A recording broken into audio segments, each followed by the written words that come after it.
you kind of didn't think about it until it happened to you. Like I didn't think about perimenopause, menopause until I had a hot flash. And Dr. Robyn and I hear this all the time.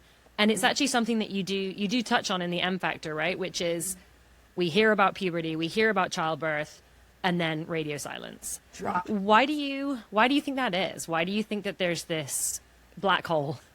Well, because we don't value women as they age, right?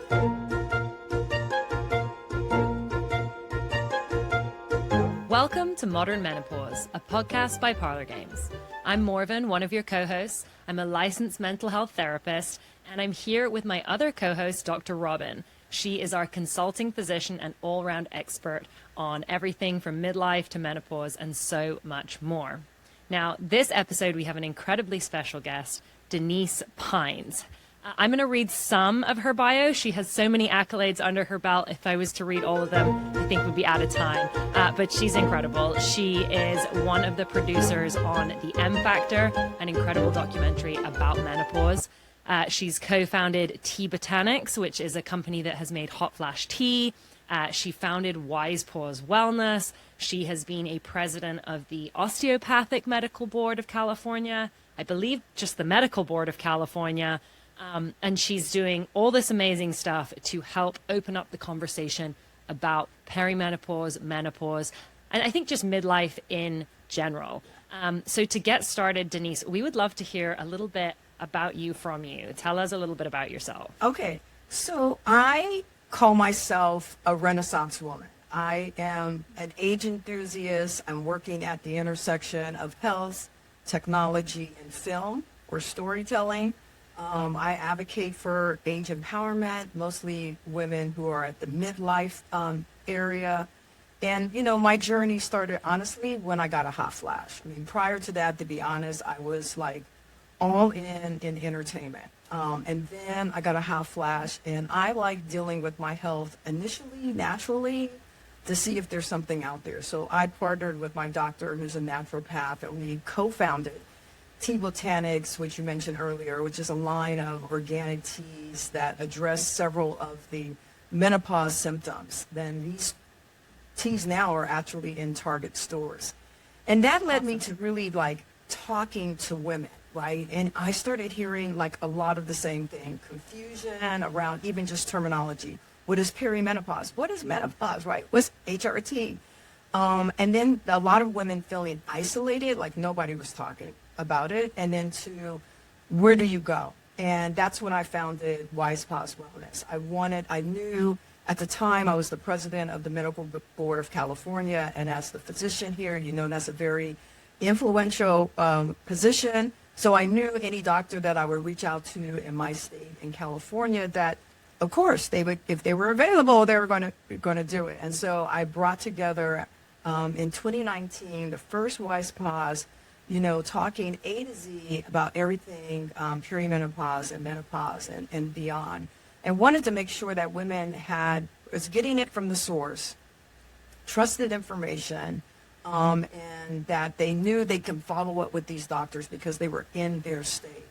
And then that same year, 2019, I was reading this article about femtech and realized that solutions for women 40 plus were either limited or just simply missing altogether. And so I co-founded with a guy the Fem Aging Project, and we intentionally wanted to produce femtech research that was focused on women 40 to 60 to put forth in the universe what these women really wanted, what were the solutions that they were looking for, if there were in fact solutions for them, and to work with investors and innovators to design specifically for this group. We also launched something called Fem Analytics, which was a membership platform that offered trend reports, webinars, and like a private social network.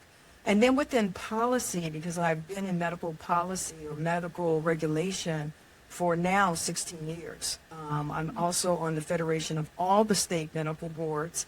And one of the big things we're tackling right now, which everybody can't even stop talking about, is AI, right? And so when we talk about AI, health, and physician, this is very, very important. And I want to let everybody know we are working on the public's behalf on making sure that they're protected. And then, I'm a filmmaker, right? So I have been in entertainment for almost 30 years now. I co-founded Women in the Room Productions. We create documentaries and we do animations. I've done 14 documentaries. The ones that you guys are most familiar with, of course, are the M Factor series. And so that's my third line: health, tech, storytelling, really all focused to help women live, better lives, especially as they age. That's awesome. I mean, it's such an amazing sort of series of accolades, things that you've done, and the fact that you can bring everything together. Mm-hmm. I'm curious, because one of the things you mentioned there, I think is going to resonate with all of our ladies listening, which is that you kind of didn't think about it until it happened to you. Like I didn't think about perimenopause, menopause until I had a hot flash. And Dr. Robyn and I hear this all the time. And it's actually something that you do touch on in the M Factor, right? Which is we hear about puberty, we hear about childbirth, and then radio silence. Drop. Why do you think that is? Why do you think that there's this black hole? Well, because we don't value women as they age, right? As society, we see once you're past childbearing years, we haven't honored women, right? In these later years, and yet what's interesting is that we have longevity. We live longer than men, right? We are the masters of the household. We are, with everybody, when women are happy, everybody in the environment that we're in are happy. And so you would actually think we would be the most honored, prized possessions, and yet we are not when we get older. And so, we have to, rephrase, sort of change the narrative of aging, period, but aging for women, right? Because we now, I have a good friend, I kid you not, this woman is 104 years old. She lives not far from where I live. She walks.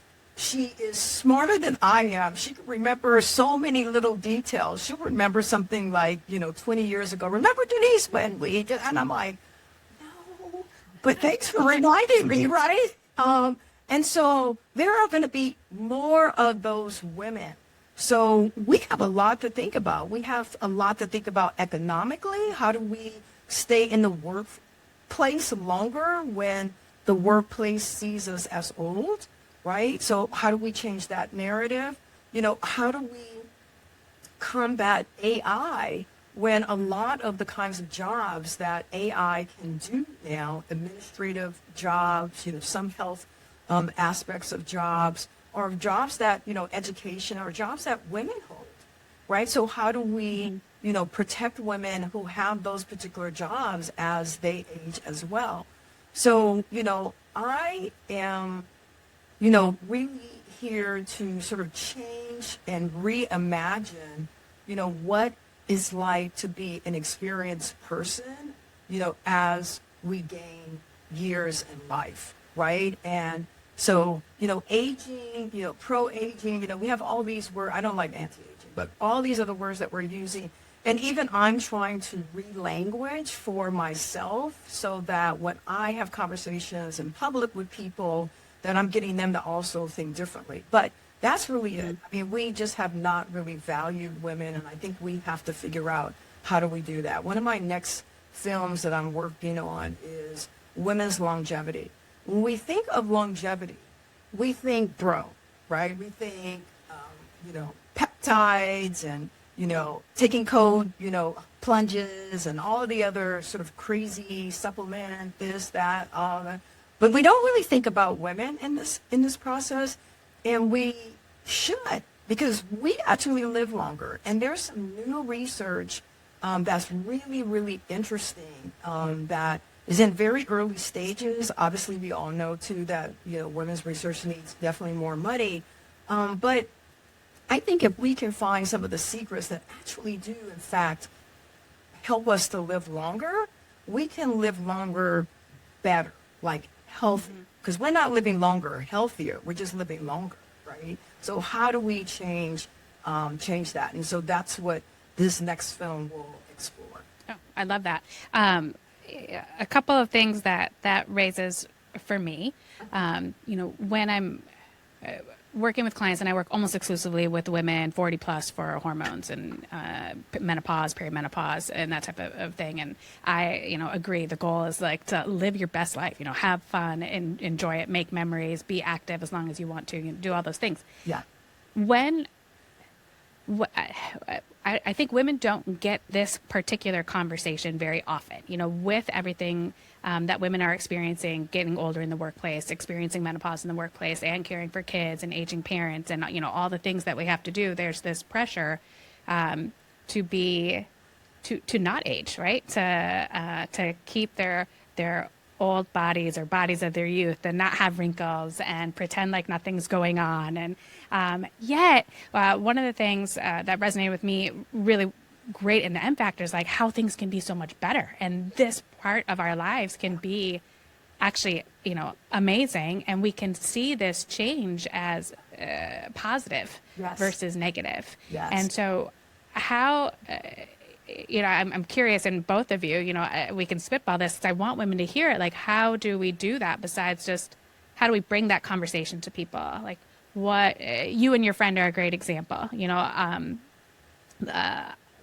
honoring the things that you've done together, learning from her. I actually live in a community where almost everyone is retired. It's amazing. I learned so much from all my neighbors. My friends are almost all at least 10, 20 years older than I am and more.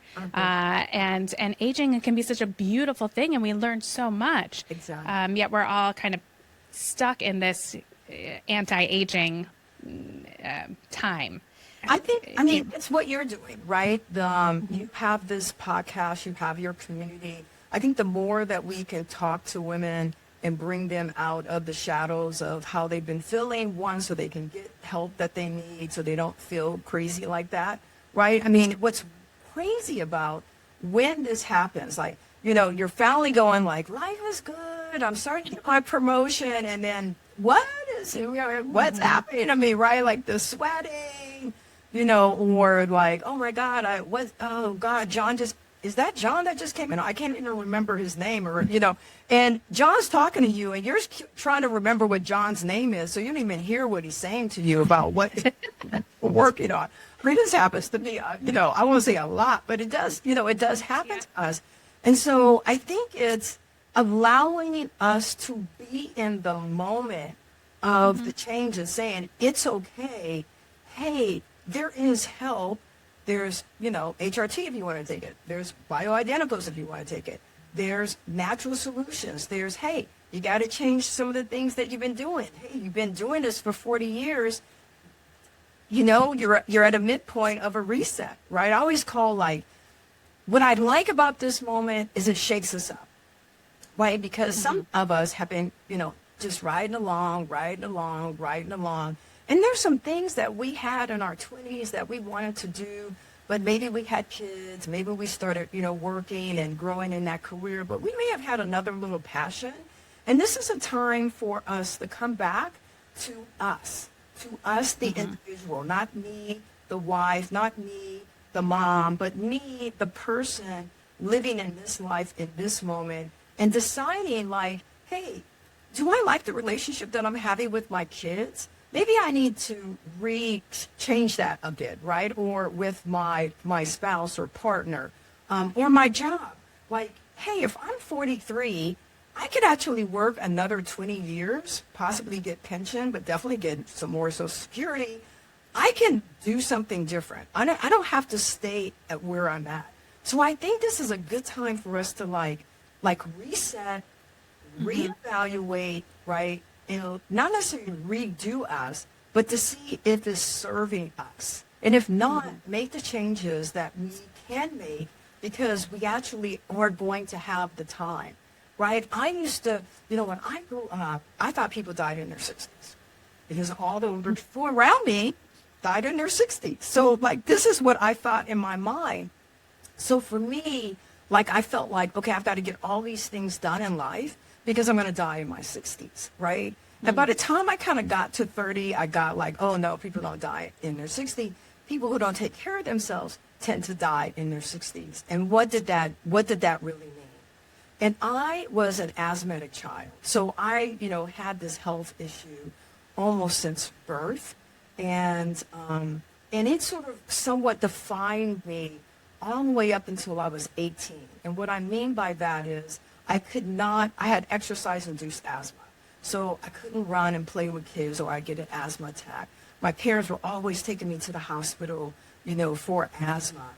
And so like a little bit in my mind, I had this I could only move my body or orbit in the world. So I had to be super smart, right? And then I go to college and I'm taking those, those classes, those silly little classes. You're like, why do I have to take this? I want to be this person in life. I just want to take those courses. But you used to have to take these electives. And I had to take some PE gym kind of thing. So I thought, okay, I'll do the same thing that worked in high school, right? Go and tell you I have asthma. I can test out. Just give me a test, da-da-da. And someone had told me, oh, take this aerobics class. You just sign in and you can walk out, right? So I go to take this class. Guess what? The teacher changed. There was no thing you went and signed in. She called everybody's name and you had to say, I'm here, I'm present, right? So basically she's telling us everything we're going to do. And she says to complete this class, to pass this class, you have to run in a mile in 8 minutes. And I'm going oh my God, run. I can't remember the last time I've run, right? So I wait till everyone leave and I go to her and say, I'm asthmatic. So if you could just give me exams, however often you want to do that, I'm happy to test out and that'll be my passing grade. And she looks me in my face and she says, do you have an inhaler for your asthma? I said, of course. I go in my bag to show her proof, yeah, see, I'm asthmatic. And she says, great, just bring that to class. That woman, doing that, transformed my life. I have run marathons, half marathons, triathlons. I would have never challenged my body if she hadn't done that, right? And so I say that to say we evolve, right? As a kid, I had exercise-induced asthma. But as I got into early adult, I didn't have exercise-induced asthma. I still have asthma. I'm triggered by certain things, but it's not by exercise. But I would have drawn my whole life that way if I had not been challenged. So we have to tell ourselves different stories. And that's why I say midlife is tell ourselves a new story, a new story about ourselves. Get some new friends. If your friends are ho-hum or don't want to do this or don't want to do that, right? Change the story. Yeah, I love that. I think that's the sort of perception is 99% of reality, right? I'm curious because to that end, and to what Dr. Robyn was saying as well, is I know in the movie, in the M Factor, one of the doctors, I think it's Dr. Lisa, right, is talking about the effect of estrogen on the brain, effect of estrogen levels on the brain during menopause. Do you think for women, if they were to frame menopause, perimenopause as this sort of neurological transition, something that was more real because it has historically been framed as sort of the change in just very vague terms. Do you think it would change the way that women are going to interpret symptoms, especially symptoms like brain fog, right? Or anxiety, sleep problems, the symptoms that are less concrete? You're having a hot flash, you're having a hot flash. Yeah. It's a visible kind of thing. Yeah. But obviously one of the things that you guys talked about really well, I'm a therapist, so I'm very interested in the mental symptoms, but things like the anxiety, like sleep, like brain fog that are hard for women to quantify. They're hard for them to really put a finger on and say, yeah, this is exactly what's happening. This is how many times it happens.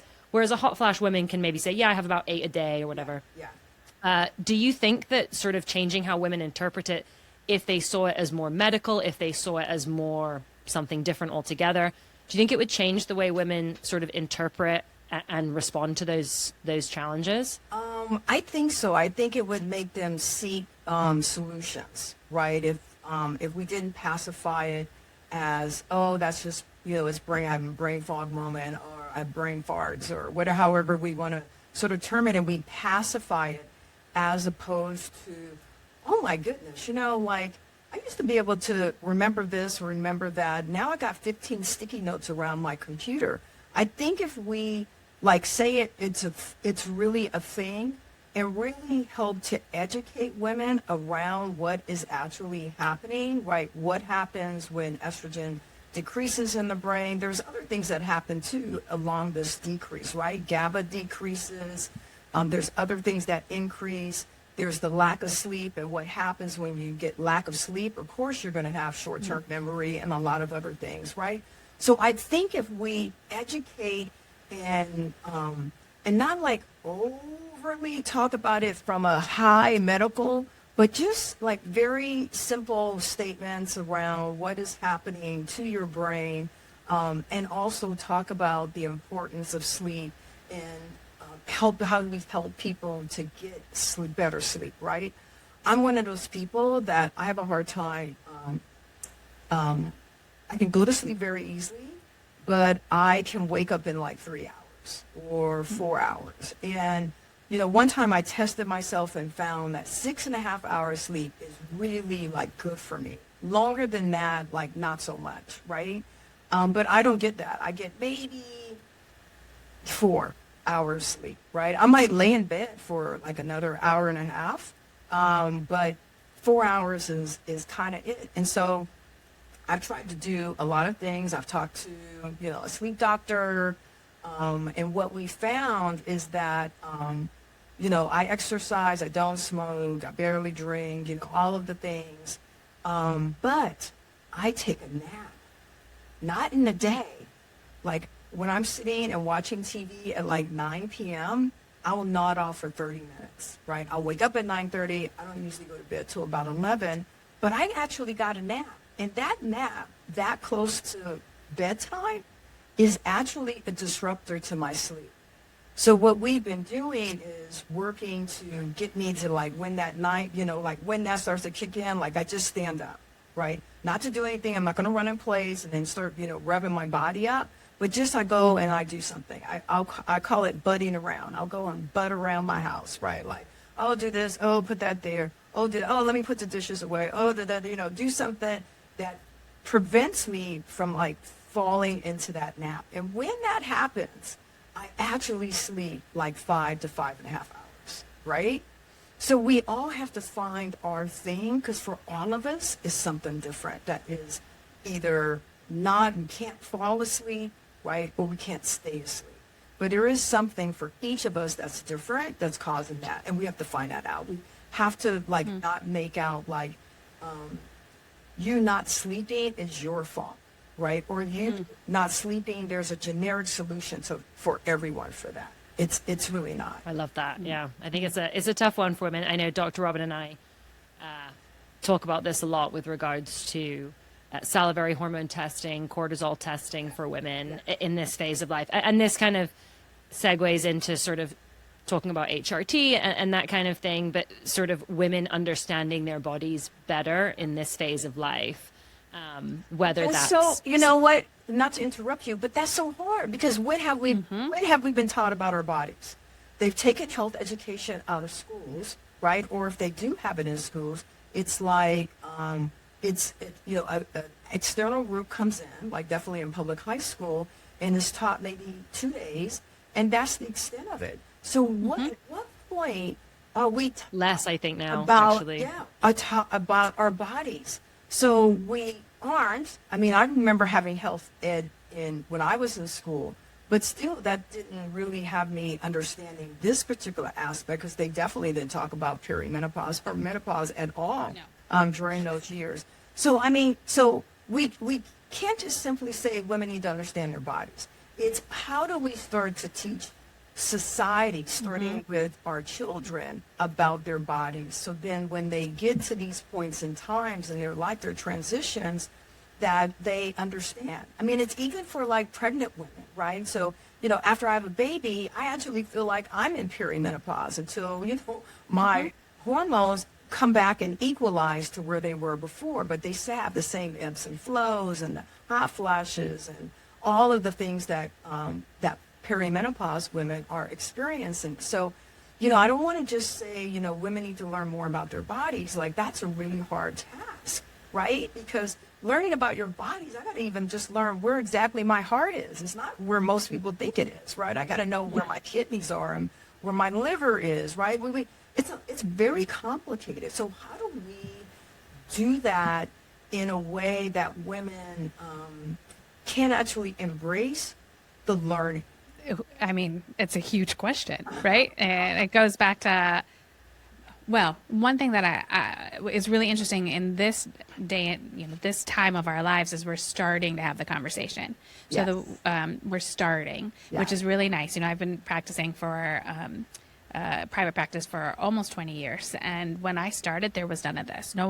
Women didn't know, the symptoms they were having, I could recognize. That was, perimenopause and menopause, but they couldn't. And so now we're starting to at least have that conversation. Yes. And I think people are becoming more aware. Yes. Honestly, I think it's going to be decades more. We have to, it's almost like a grassroots movement with women ourselves, but it has to go out to younger generations, our medical training, physicians. Hopefully it's going to get better and better, but it's a huge task. I would say definitely, because my friends some of them are starting to go into perimenopause. Yeah. And I'll be like, they'll say something. I'm like, no, you need to go do this. I'm like in my gym in the sauna, just like educating women in the sauna. I'm like, no, you all need to know this. Oh, yeah. And obviously I'm not quite there yet. So they're like, why is this like 30-year-old woman rambling on about perimenopause? Right. But I'm like, no, you all need to know this. Yes. So it's like my TED talk in my local sauna but it is kind of worrying for me because I'm like, okay, we grew up with the internet. We grew up in allegedly the age of information. And still, like, for most of my female friends, they don't know. Like, we were talking about progesterone recently, and my friend, she's like 40-something, in her 40s. Mm-hmm. And she was like, what? What is that? Right. And I'm like, wow, I'm in a bubble, right? And that's what we have to understand is we are all who talk about it and deep dived into it. We are, we talk about it as if there is some baseline knowledge, and it's not. Right. We always have to remember that we have to talk, really simply, not project that we're condemning the women for not knowing. Like if someone says, oh, what's perimenopause? Like, oh my God, you don't know what that is? No, we cannot do that to them. We have to say, oh, let me tell you what perimenopause is. It kind of starts here. This is what's actually happening. This is the reason why you might, find, this is starting to happen to you, or that might be happening to you. Or you may have recognized that in your mom. You got to find some kind of connection that they can bring into, having that, oh, okay, right? We're still in early stages. We're still at where, most of doctors do not know, 85% of doctors do not know how to help women that go to see, right? That's where we are today. That is not going to change for the next 3 to 5 years, right? The only thing that's going to change that is mandating continuing medical education. It's one of the things that in this state that we've been working on and trying to do through legislation. I am hardcore on legislation in California. We have one more bill to pass in the state. It's AB 1940, and that is a menopause workplace protection bill. And then after that, we've got the CME bill already.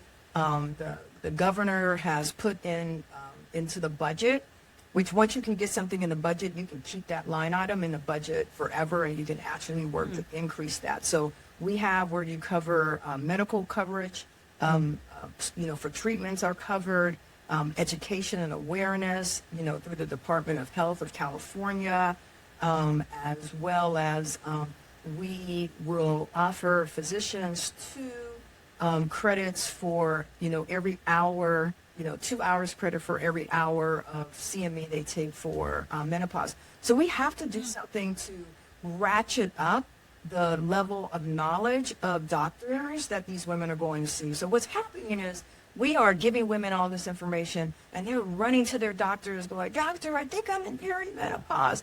And the doctor's like, okay, why? Well, let's see. See you in a year. Let's see how things are for you, right?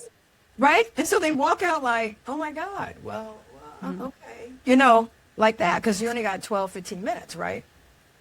Well, and one of the things I want to point out there is because I think maybe some of the listeners don't realize is so many doctors get zero training or maybe an hour of training in menopause or hormones. So they're going to their doctors expecting to get help, but they have no training and no tools to be able to help them with. And so that's where the work that you're doing with the legislation is so important and amazing. I'd love to see that come to Even the fruition for people. OBs, you know, most Oh, yeah.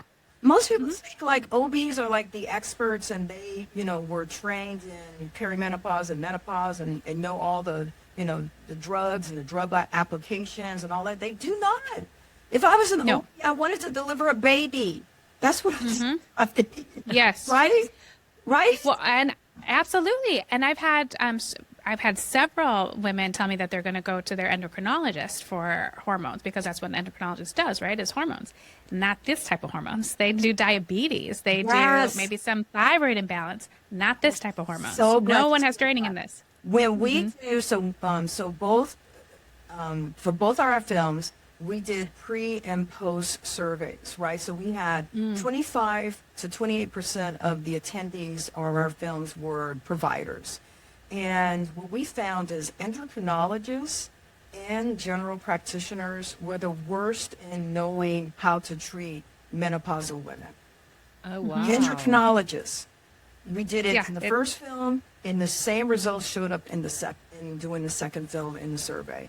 It was unbelievable. I could not believe it. And right, like you said, these are supposed to be people who are expert in hormones, but not in these hormones, not in reproductive hormones. Everyone has thought reproductive hormones sit with the OB, but then the OB has not really been trained. What I really believe is a whole new specialty, right? Agreed. Is really needed. And hopefully we'll start seeing that in medical schools, but I haven't seen one medical school yet step up to the plate. Well, you mentioned something there, Denise, that you were very shocked, right? But by this sort of outcome from the survey. I was going to ask you, I wanted to ask, what was the most surprising thing that you learned or discovered, whether it was from, women that you interview, women's stories, whether it was from the physicians, the researchers, just yourself? I mean, from Wise Paws, Tea Botanicals, the M series, has there anything that's just kind of knocked you sideways where you've been like, I think the whole thing knocked me sideways. you're like all of it. There's not one thing. But you know what? I think the fact that this has been so silent for so many decades was, I think, the biggest thing initially for me. Like, until it happened to me, like, I ignored it, right? I remember my mom died young, so I remember that she just had bad periods. And so I sort of thought, like, when I was in my 30s, like, okay, I'm just going to, whenever that time comes for me, I'm just going to have worse periods. That was it. That was the extent of what I thought was going to happen to me. And so I think the fact that this has been this, don't talk about it, suffer, get through it, doctors don't know anything, it was maddening to me. I mean, I got outraged, when it all like hit, when it just sort of like, this is crazy. I think that's the reason why I wanted to do a film. I'm like, I want to change the narrative of this conversation. I want to bring it out of the closet. I want it to be nationally seen around the country. I want it to be on public media where everyone can have access and not on freaking Hulu or Netflix, where I would have to have like an account to be able to see that type of stuff. And I, wanted to, what I didn't expect in terms of what happened with the film is I did not expect for it to be a global movement, right? What I did not expect was for the film to go to 50 countries. I did not expect to be invited to Davos to show the film at the World Economic Forum, to show it at the UN, to show it in Senate chambers. I did not expect what happened, but it told me that, one, this issue is universal. So it doesn't matter whether I'm in the U.S. or China or India or Afghanistan or Kuwait, all of the countries that showed this film, that it is this very American, story, the way in which we told it, the issue and the suffering was universal around the world, right? And we at least are fortunate because we have certain rights, right, in our country, and that we are not trapped by, certain kinds of culture where we can't even talk about this, right? There were some countries that showed this film and they had to do it in quiet, right? They couldn't make it public that they were showing this film. So, that was like one of the things too that I saw that was differences and just women's experiences around the world. But yeah, that this is a universal challenge. I mean, it's a wonderful thing, right? For our ladies listening. There's 2 movies in the series. It sounds like more coming. It's the M Factor, Shredding the Silence, and then I think it's the M Factor Before the Pause, Yes, right? Exactly. And Denise, there's a website. It's www.themfactor. It's the letter M in the middle there .com, and you can kind of go on there and see it for anybody listening if they're curious about it. The mfactorfilm.com. Oh yes, there's that one too. I was on both, but it's great because I noticed that on your website you guys do have a bunch of other resources. If you go to the M Factor website, which is such a cool thing for women, because I think that's the other part is, as Dr. Robyn mentioned, this is sort of a grassroots movement, and so the more places where information can be accumulated, where it becomes accessible, where women can kind of find it and go down that rabbit hole and start clicking, is the better. Yes. Which is an awesome thing. Add you guys also as a resource. Yeah, we want to let women know that there are people who are having really good conversations about this in podcasts like yours. There are books, really great books that are out there by really fantastic doctors. That there are other web platforms that you can get information, so that you're not surfing and just getting some random stuff or finding yourself trapped inside of somebody's AI influencer selling some crap to you, but that there are really people that can help you, understand what's going on, to help you, in fact, then navigate as you go into working with your doctor. One of the things we're going to do at WisePause, WisePause, I bring together about 400 women, once a year in Los Angeles, and bring all the experts together. And this year, so every year I try to do something different. Last year we launched the Menopause Awards, and this year we're honoring Melody Sanders, I Don't Care Club woman. I love her. Well, Brecker Brower Khan, who is the assembly member in the state of California, who's done several bills in support of perimenopause and menopause, and Bristol Myers Squibb, who have incorporated in their culture and also has become an officially accredited menopause-friendly company. So we're going to be honoring them. But this year we're going to give everybody the 365-day WisePause Wellness guidebook.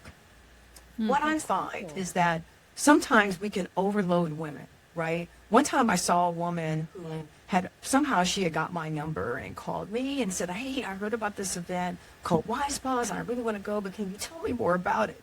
And so first I was like, "How did you get my phone number?" Right?